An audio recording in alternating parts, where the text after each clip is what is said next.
மயிலாடுதுறை மாவட்டம் சீர்காழியில் தருமபுரம் ஆதீனத்திற்கு உட்பட்ட சட்டைநாதர் சுவாமி கோயில் உள்ளது.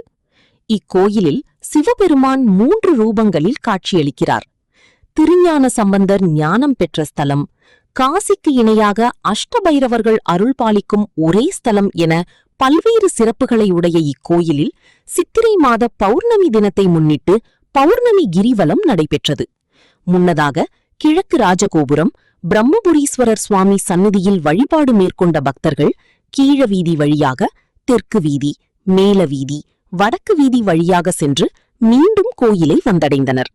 கிரிவலத்தின் போது ஆபத்து காத்த விநாயகர், கணநாதர், ஸ்வர்ணாகர்ஷண பைரவர், சித்தி விநாயகர், கோமலவள்ளி அம்மன் ஆகிய கோயில்களில் கிரிவல பக்தர்கள் சூடமேற்றி வழிபட்டு செல்லும் வழியில் சிவாய நம ஓம் என பஞ்சாட்சரம் மந்திரம் உச்சரித்தவாறே சென்றனர்.